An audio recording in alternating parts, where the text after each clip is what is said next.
அதிமுக ஆட்சி காலத்தை விட தற்போது தமிழக அரசின் வருவாய் அதிகரித்துள்ளது.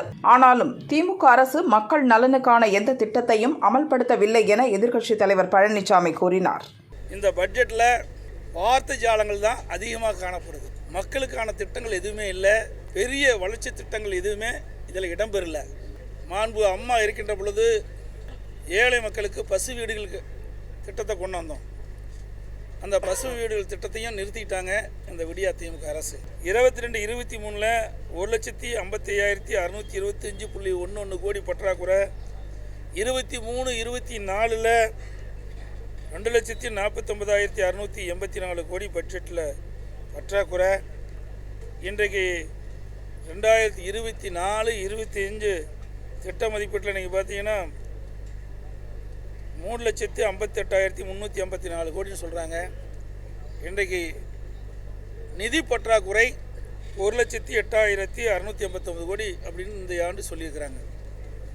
இன்றைக்கு இந்த விடியா திமுக ஆட்சி பொறுப்பேற்ற பிறகு நீங்கள் 8,33,361 கோடி கடன் இருக்குது. வேறு ஆட்சி பொறுப்பு ஏற்பதற்கு முன்பாக 2021 பொதுத் தேர்தலின் போது இன்றைய முதலமைச்சர் பொதுக்கூட்டத்தில் பேசுகின்ற பொழுது தமிழ்நாட்டை கடனாளியாக்கி விட்டார்கள் என்ற குற்றச்சாட்டை தெரிவித்துக் கொண்டிருந்தார்.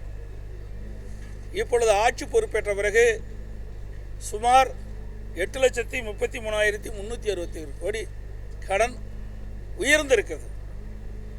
இந்த கடன் மேலாண்மை சரி செய்வதற்காக ஒரு நிபுணர் குழு அமைக்கப்படும் என்று சொல்லி ஒரு குழு அமைச்சாங்க. இப்போ அந்த குழுவை தேடி கண்டுபிடிக்க ஒரு குழு போடணும். அப்படிப்பட்ட நிலைமை தான் தற்போது இந்த ஆட்சியில் பார்க்க முடியுது. இந்த பட்ஜெட்டை ஒரே வார்த்தையில் பார்க்கணுன்னு நீங்கள் சொன்னீங்கன்னா தெளிவாக சொல்லிடுறேன். தேன் கூடும் கஞ்சனின் கருவலும் ஒன்றுதான், இரண்டும் அவற்றை நெருப்பிட உழைத்தவர்களுக்கு பயன் தருவதில்லை. இந்த வகையில்தான் இந்த விடியா ஆட்சியின் பட்ஜெட் உள்ளது. அதோட கனவு பட்ஜெட், காணல் நீர், இது மக்களுக்கு பணம் தராது. இதுதான் இன்றைய பட்ஜெட்டுடைய நிலை. கடன் வாங்கிட்டே இருக்கிறாங்களே, வருஷம் கடன் வாங்கித்தான் இந்த அரசு வண்டி ஓட்டிட்டு இருக்குது. ஆட்சி வருவதற்கு முன்பு என்னெல்லாம் பேசினாங்க? அனைத்து இந்திய அண்ணா திராவிட முன்னேற்ற கழக அரசில் கடன் வாங்கி வாங்கி தமிழகத்தை கடனாளாக்கிட்டாங்கன்னு சொன்னாங்க. இன்றைய நிலை என்ன? இந்த ஆட்சி பொறுப்பேற்றிலிருந்து கடன் வாங்கி தான் இந்த ஆட்சியே நடக்குது.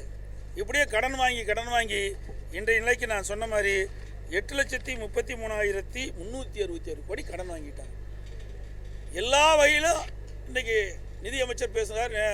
இதற்கு முன்பு மேதக ஆளுநர் உரையில் நன்றி தெரிவிக்கும் தீர்மானத்தில் பதில் உரை ஆற்றினார் முதலமைச்சர். அப்போ சொன்னார் நம்பர் ஒன் சொன்னார்.